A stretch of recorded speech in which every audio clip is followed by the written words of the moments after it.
आज हम बात कर रहे हैं एक ऐसे मुद्दे की जो सिर्फ भीख मांगने तक ही सीमित नहीं है, बल्कि ये एक ग्लोबल नेटवर्क है। एक ऐसा सिंडिकेट जिसमें कथित तौर पर पाकिस्तानी नागरिक शामिल हैं और अब इसके खिलाफ दुनिया भर के देश एक साथ मिलकर सख्त एक्शन ले रहे हैं। चलिए इस पूरे मामले को जरा करीब से समझते हैं। 56,000, जी हां, 56,000। ये आंकड़ा सच में चौंकाने वाला है।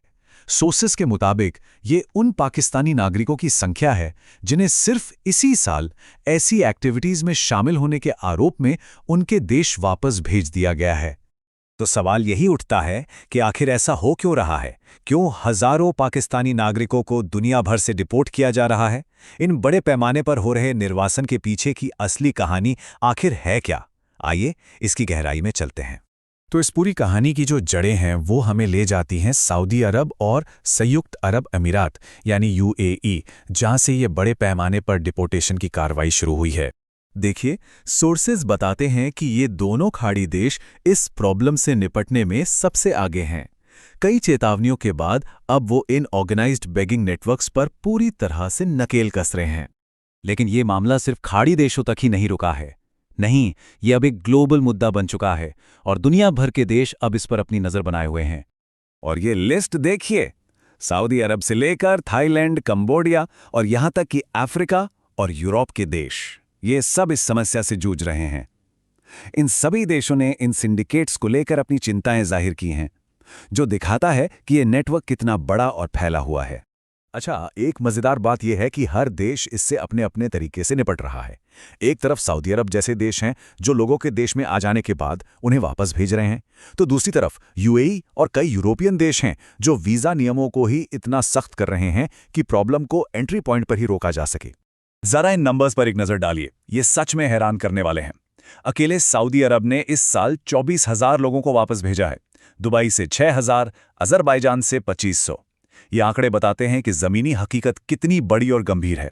तो अभी तक हमने ये तो देख लिया कि क्या हो रहा है। अब सवाल यह है कि ये सब कैसे हो रहा है।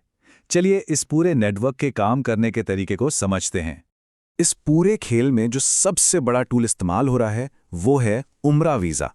अब ये वीज़ा तो असल में एक तीर्थयात्रा के लिए होता है, लेकिन सोर्सेस का दावा है कि ये सिंडिकेट इसका गलत इस्तेमाल करके लोगों को सऊदी अरब में एंट्री दिलवाते हैं, क्योंकि अक्सर ये वीज़ा मिलना आसान होता है।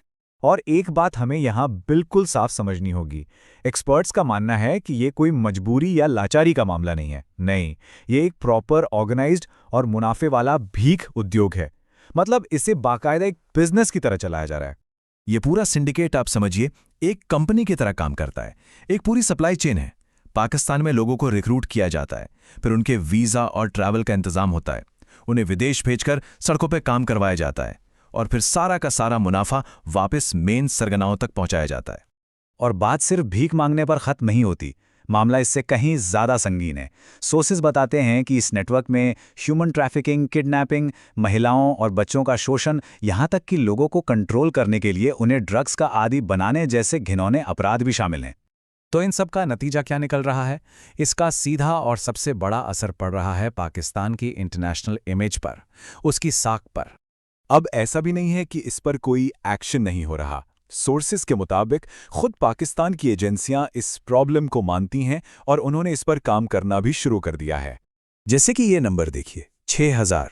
पाकिस्तान की जो फेडरल इन्वेस्टिगेशन एजेंसी है यानी एफआईए, उसने पिछले साल करीब 6,000 लोगों को शक के आधार पर देश छोड़ने से ही रोक दिया।